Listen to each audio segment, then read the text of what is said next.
Когда солнце начало садиться за тихий лес, мужчина по имени Майкл увидел душераздирающее зрелище. Перед ним стоял медведь, по мохнатой морде которого текли слезы, и умолял о помощи. Сердце Майкла замерло, когда он попытался понять причину печальных криков медведя. Для Майкла не было ничего необычного в том, что он натыкался на медведя в дикой природе. Он достаточно часто бродил по лесам, чтобы знать, что они почти неизбежны. По крайней мере, во время испытаний, которые он проходил. Но в этом медведе было что-то такое, что сразу бросилось ему в глаза. Он не выказывал гнева или агрессии, но и не убегал. Казалось, что медведь даже плачет. Первым побуждением Майкла было увеличиться в размерах и громко закричать в надежде отпугнуть медведя. Но он быстро понял, что это не сработает. Постепенно медведь даже начал поворачиваться в его сторону. Майкл, не зная, что делать, застыл на месте. Он знал, что убегать – плохая идея, поэтому просто ждал следующего шага медведя. Медведь двигался осторожно и расчетливо. Не то чтобы он хотел причинить Майклу какой-то вред. Это была очень странная ситуация даже для Майкла. Конечно, во время своих походов он сталкивался с опасными ситуациями, но это было ничто по сравнению с тем, что происходило сейчас. Он стоял, застыв на месте, пока медведь осторожно обнюхивал его джинсы, ботинки и даже руки. Майкл знал, что один резкий укус может лишить его пальцев. Его сердце бешено колотилось, когда медведь медленно отступил назад и встал на задние лапы. Медведь зарычал, но недостаточно громко, чтобы отпугнуть Майкла. Это было тихое рычание, как будто медведь хотел привлечь внимание Майкла. Майкл знал, что с этим медведем что-то не так. Затем его внезапно осенило. Медведь просил о помощи. Не зная, как сказать медведю, что он здесь, чтобы помочь, Майкл начал что-то пробовать. Он медленно и осторожно шагнул в сторону медведя, протягивая к нему руки. Он подумал, что, может быть, сделав то же, что и медведь, обнюхав все вокруг, он даст медведю понять, что он на его стороне. И, к его удивлению, это действительно сработало. Медведь подпустил Майкла совсем близко, и когда тот перестал притворяться, что все обнюхивает, медведь снова опустился на четвереньки и пошел прочь. Майкл вздохнул. И это все, чего хотел от него медведь? Ну, очевидно, что нет, потому что, сделав несколько шагов, медведь оглянулся и заметил это. Майкл не последовал за ним. Тогда он громко зарычал, приказывая Майклу следовать за ним. Теперь Майкл был на 100% уверен, что медведь хочет, чтобы он последовал за ним. И Майкл повиновался. Он направился к медведю, и как только медведь заметил, что Майкл направляется в его сторону, он тоже двинулся в путь. Пока они шли по тропе, в голове Майкла роились мысли. Что если медведь обманул его, и они на самом деле были на пути к смерти Майкла? Было так много всяких «если бы», что у Майкла закружилась голова. Он быстро понял, что думать обо всех этих обреченных сценариях бесполезно и только усиливает беспокойство. Он должен был доверять своему здравому смыслу и даже мнению этого дикого медведя, что он в безопасности и что его не съедят заживо.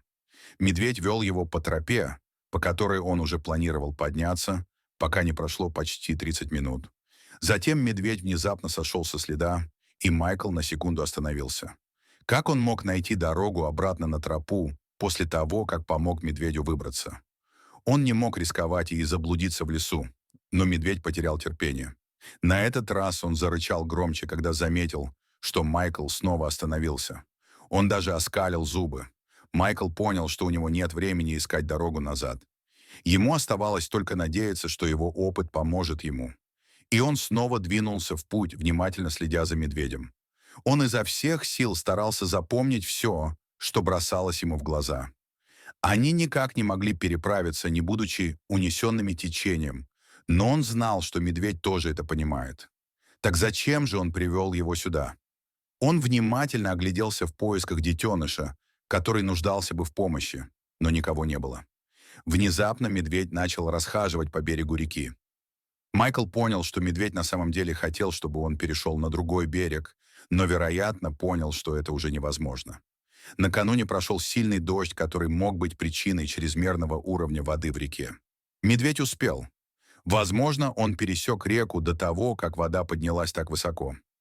Внезапно Майкл услышал звук, доносившийся с другого берега реки. Он сразу почувствовал, что они очень близко к тому, с чем медведю нужна помощь. Но как, черт возьми, он мог пересечь такую опасную реку? Он снова услышал звук, но не мог понять, что бы это могло быть. Он совсем не походил на голос медвежонка. Медведь все еще нервно расхаживал по берегу реки. Время от времени он рычал и даже опустил лапу в воду, чтобы перейти, но затем быстро передумал, поняв, что у него это никогда не получится. Майкл огляделся и заметил, что что-то парит над рекой в нескольких метрах ниже. Он быстро направился к нему, надеясь, что медведь не подумает, что он убегает. Майкл подошел к тому, что выглядело как импровизированный мост. Ненадежному сооружению из поваленных деревьев и лиан, перекинутому через бурлящую реку. Вода. Он заколебался, осознавая риск. Но беспокойная походка медведя и его случайные взгляды подтолкнули его вперед. Глубоко вздохнув, Майкл ступил на мост. Каждое движение было обдуманным. Его взгляд был прикован к конструкции под ним, проверяя ее прочность. За ним наблюдал медведь, его дыхание было заметно в прохладном воздухе. Когда Майкл медленно продвигался по мосту, каждый скрип дерева и движение лиан вызывали у него приступ страха. Он старался не смотреть на бурлящую воду внизу, сосредоточившись на твердой почве впереди. Его руки крепко сжимали лианы, грубая текстура впивалась в кожу. Каждый шаг был свидетельством его решимости помочь медведю, понимания срочности его действий. Стоя на берегу реки, медведь наблюдал за мостом и медленным продвижением Майкла. Казалось, он понимал, на какой риск идет Майкл, и колебался, разрываясь между инстинктивным страхом перед неустойчивым мостом и необходимостью в помощи. Наконец, сделав неуверенный шаг, медведь положил лапу на мост. Конструкция слегка покачнулась под его весом, но устояла. Ободренный, медведь медленно последовал за Майклом, не сводя с него глаз, как с источника доверия. Добравшись до другой стороны, Майкл выдохнул, хотя и не осознавал, что задерживал дыхание. Он обернулся и увидел, что медведь делает последние шаги по твердой земле. В глазах медведя было явное облегчение, как и в глазах Майкла. Мгновение они просто стояли, человек и медведь, на пороге неизвестности, связанные общим испытанием. Сердце Майкла бешено колотилось не только от того, что он переходил дорогу, но и от осознания предстоящего путешествия. Медведь, который теперь был на одной стороне с Майклом, встряхнулся, словно избавляясь от страха перед переходом. Майкл с благоговением наблюдал, как медведь повернулся и бросил на него взгляд, который казался почти благодарным. Возникло чувство понимания, молчаливого согласия, что они были в этом вместе. Майкл последовал за медведем, который вел его все глубже в лес, вступая в мир, далекий от знакомых ему троп, ведомый неожиданным спутником. Следуя за медведем, Майкл углубился в лес. Местность становилась все более неровной, с густым подлеском и неровной почвой. Он заметил, что медведь передвигался по местности с легкостью, которая резко контрастировала с его осторожными шагами. Лес вокруг них казался древним, нетронутым цивилизацией. Жажда приключений у Майкла смешивалась с растущим беспокойством, когда он осознавал, что забрел в дикую местность, которую мало кто видел. По мере того, как лес смыкался вокруг них, чувство изоляции усиливалось. В голове Майкла бушевал вихрь любопытства и дурных предчувствий. Он прислушивался к отдаленным крикам неизвестных животных и шелесту листьев. Каждый звук напоминал ему о его уязвимости в этом диком месте. Несмотря на его опыт туриста, это путешествие с медведем было похоже на неизведанную территорию, как физически, так и эмоционально. Их путешествие было отмечено дикой природой леса. Поваленные деревья преграждали им путь, а толстые лианы свисали, как занавеси. Майкл видел отпечатки ног различных животных и отметины на деревьях, которые рассказывали истории об обитателях леса. Это был мир, далекий от ухоженных тропинок и указателей, к которым он привык. Мир, где безраздельно властвовала природа. Майкл понял, что полностью зависит от указаний медведя. Каждый шаг был для него прыжком веры, доверием инстинктам дикого животного. Он размышлял о сюрреалистичности своей ситуации, следуя за медведем по незнакомому лесу. Это была ситуация, не поддающаяся логике, и все же он был здесь, шагая в неизвестность, ведомый существом, которое было одновременно и проводником, и загадкой. Медведь шел целеустремленно, что было видно по его уверенным шагам. Казалось, он точно знал, куда идет, ориентируясь на местности с сознанием дела, которым мог обладать только лесной зверь. Майкл поразился интуицией медведя и его связи с землей. Он следовал за ними по пятам, молчаливый наблюдатель в мире медведей, любопытствующий о цели их путешествия и причине, стоящей за этим необычным путешествием. С наступлением сумерек лес преобразился. Сформированный, тени удлинились, и густой полог над головой скрыл последние лучи солнечного света. Майкл и медведь двигались по все более темнеющему миру. Лес вокруг них становился все гуще и внушал все более дурные предчувствия. Чувства Майкла обострились. Он остро ощущал каждый шорох в подлеске, каждый треск ветки. Медведь казался невозмутимым. Его крупная фигура уверенно двигалась по сумеречному лесу. Лес. Ночная симфония леса начала нарастать вокруг них. Таинственные призывы и шепот эхом разносились среди деревьев. Их источники были невидимы, но вездесущи. Майкл пытался различить звуки, но многие из них были ему незнакомы. Лес казался живым, скрытый мир пробуждался по мере того, как человечество отступало. В эти моменты медведь, казалось, прислушивался к языку, который Майкл не мог понять, к диалогу между животным и древним лесом, который был его домом. Донеслись отголоски рассвета. Пастора. Майкл наткнулся на выцветший и порванный листок бумаги, застрявший в подлеске. Это был фрагмент цирковой афиши, яркие цвета которой потускнели от времени и стихий, с изображением танцующего медведя. От нелепости того, что он нашел такой предмет посреди дикой природы, у него по спине пробежал холодок. Это было яркое напоминание о достижениях человечества, шепот забытого прошлого в сердце леса. Продолжая свой путь, Майкл заметил на мягкой земле необычные отпечатки ног, отличные от обычных следов лесных животных.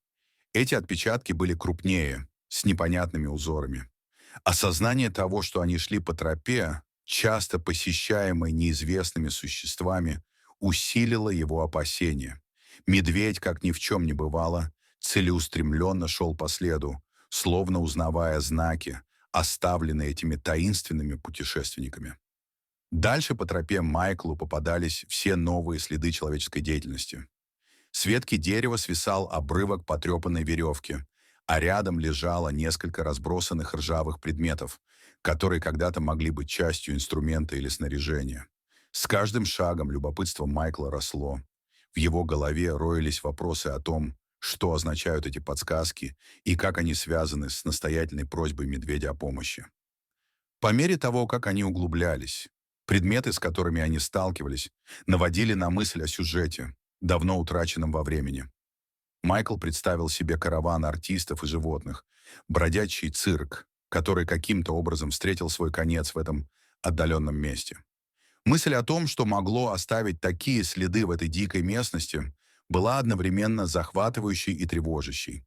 С каждой подсказкой настойчивость медведей и цель их путешествия, казалось, становились все яснее, хотя и оставались окутанными тайной.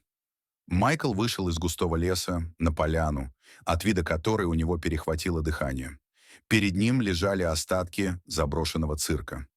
Большая шапита, когда-то бывшая символом радости и чуда, теперь была изодрана в клочья и выцветала, а его полосы выбелены стихиями. В их глазах читались пренебрежение и тоска. Вид этих существ, столь неуместных в этой пустынной картине, задел сердце Майкла за живое. Реальность их положения, когда они оказались запертыми и брошенными в этом заброшенном цирке, стала суровым напоминанием о жестокости, с которой им пришлось столкнуться. Заброшенный цирк был местом контрастных эмоций, выцветшие афиши и остатки красочных декораций, намекали на то, что когда-то здесь царили смех и аплодисменты, а теперь на смену им пришли всепоглощающая тишина и печаль. Казалось, что радость, которую когда-то здесь испытывали, внезапно угасла, оставив после себя лишь отголоски своего существования. Майкл почувствовал глубокую грусть, когда прогуливался среди реликвий цирка. Когда они бродили по территории цирка, Майкл заметил, что поведение медведя изменилось. Он двигался с ощущением чего-то знакомого. Его ноздри раздувались, когда он вдыхал старые запахи. Медведь часто останавливался, глядя на клетки, а затем на Майкла, словно призывая его понять. Это было место упадка и запустения, скрытый уголок мира, где воспоминания о смехе и радостных возгласах превратились в навязчивое безмолвное запустение. Мрачная реальность, представшей перед Майклом картины, ошеломила его. Животные, с которыми явно плохо обращались и которыми пренебрегали, вызывали у него глубокое чувство печали и гнева. Он переходил от клетки к клетке, наблюдая за существами, которые оглядывались на него со смесью страха и безнадежности. Майкл проверил свой телефон на наличие сигнала, надеясь связаться со службой спасения животных или с кем-либо, кто мог бы помочь. Это была гонка со временем, и Майкл был полон решимости сделать все, что в его силах, чтобы изменить судьбу этих забытых животных. В отчаянной попытке Майкл вытащил свой телефон, его пальцы дрожали, когда он набирал номер, вызывая помощь. Сигнал был слабым, едва заметный в этой отдаленной части леса. Он расхаживал по поляне, высоко подняв телефон, отчаянно надеясь, что сигнала хватит хотя бы на то, чтобы позвонить. Наконец установилась слабая связь, и Майкл быстро объяснил срочность ситуации. В его голосе звучали отчаяние и решимость. Голос Майкла звучал ровно, но настойчиво, когда он описывал местоположение и ужасные обстоятельства заброшенного цирка и содержащихся в нем животных. Он уставился на экран, надеясь, вопреки всему, что его сообщение было достаточно ясным, что помощь придет. Их. Они осознали реальность своей изоляции, а вместе с ней и чувство угасающей надежды. Он посмотрел на небо, которое уже начинало темнеть, и понял, что ближайшие часы будут решающими. Майкл приготовился провести ночь рядом с клетками, понимая необходимость присматривать за животными. Он находил некоторое утешение в спокойном присутствии медведя, молчаливого союзника в условиях неопределенности. Время от времени тихое рычание медведя, шелест перьев и топот лап создавали навязчивую мелодию, которая эхом разносилась по поляне. Майкл чувствовал беспокойство животных, их тревогу, ощутимую в прохладном ночном воздухе. Это было напоминанием о серьезности их положения, укрепившим его решимость обеспечить их безопасность до прибытия помощи. В тихие ночные часы Майкл размышлял о невероятном путешествии медведя и своей неожиданной роли в нем. Он представил себе звуки приближающихся машин, голоса спасателей, начало освобождения животного. Предвкушение было окрашено тревогой, страхом, что помощь может не прийти вовремя. И все же приближение рассвета поддерживало его настроение, служа маяком надежды в обволакивающей тьме. Всю ночь медведь оставался рядом с Майклом, молчаливо наблюдая за ним. Между ними существовала негласная связь, взаимопонимание, возникшее благодаря совместному опыту. Случайные взгляды медведя и тихие звуки, издаваемые им время от времени, казались общением, признанием их партнерства. В этом бдении Майкл ощутил чувство товарищества с медведем, связь, которая преодолевала барьеры между человеком и животным, объединенными общей целью защитить тех, кто не мог защитить себя сам. Когда первые лучи рассвета пробились сквозь деревья, Майкл услышал отдаленный шум приближающихся машин. Его сердце затрепетало от надежды. Вскоре появилась колонна спасательных машин, возглавляемая защитниками дикой природы и представителями правоохранительных органов. Майкл почувствовал облегчение, когда поприветствовал команду. Они быстро оценили ситуацию. На их лицах была смесь шока и решимости. Для Майкла прибытие спасательной команды стало долгожданным обещанием спасения животных. Когда началась спасательная операция, команда раскопала темное прошлое заброшенного цирка. Старые документы, найденные на месте, свидетельствовали о его незаконной деятельности, включая браконьерство и незаконную торговлю экзотическими животными. Животные. Майкл объяснил, что медведь привел его сюда, раскрыв тайну, которая долгое время была скрыта в глубине леса. Мрачная история цирка, теперь разоблаченная, рисует мрачную картину эксплуатации и жестокости, которые оставались незамеченными в течение многих лет. Обнаружение заброшенного цирка и последующая спасательная операция быстро привлекли внимание средств массовой информации. Прибыли журналисты и новостные группы, которые запечатлели драматическое развитие событий. Интервью с Майклом и командой спасателей рассказали о бедственном положении животных и незаконной деятельности цирка. Эта история быстро распространилась, привлекая внимание к правам дикой природы и темной стороне эксплуатации животных. Это стало предметом обсуждения, вызвав бурю эмоций в обществе и дебаты по этому вопросу. После спасательной операции расследования деятельности цирка вызвали широкий резонанс в вопросах благополучия и охраны животных. История забытого цирка и его жертв среди животных высветила необходимость ужесточения законов о защите дикой природы и этичного обращения с животными в неволе. Медведь, когда-то участвовавший в этом трагическом шоу, стал символом стойкости и надежды. Наследие затерянного цирка стало катализатором перемен, вдохновляющим на действия и повышение осведомленности в борьбе за права животных. После спасения Майкл нашел новую цель – стать защитником прав животных. Он выступал на общественных форумах, участвовал в мероприятиях по охране дикой природы и сотрудничал с организациями по защите животных. Его опыт общения с медведем и заброшенным цирком превратил его в страстного оратора для тех, кто не мог говорить сам за себя. Это путешествие не только спасло жизни животных, но и пробудило в нем более глубокое понимание природы и ее обитателей. Это было потрясающее осознание, которое осталось с ним навсегда. Майкл продолжал посещать лес, место, где его жизнь приняла неожиданный оборот. Эти визиты стали напоминанием о его приверженности делу защиты дикой природы и сохранения мест их обитания. Он часто прогуливался по тропинкам, надеясь хоть мельком увидеть медведя, ставшего свободным обитателем леса. Каждое посещение укрепляло его решимость быть хранителем природы, следить за тем, чтобы красота и неприкосновенность дикой природы уважались и сохранялись. Для Майкла медведь стал символом надежды и перемен. Он олицетворял силу и жизнестойкость природы и ее способность вдохновлять человека на действия. Хотя он не видел медведя при каждом посещении, его наследие продолжало жить в его работе и пропаганде. Медведь, сам того не ведая, наставил Майкла на путь опеки и активной деятельности.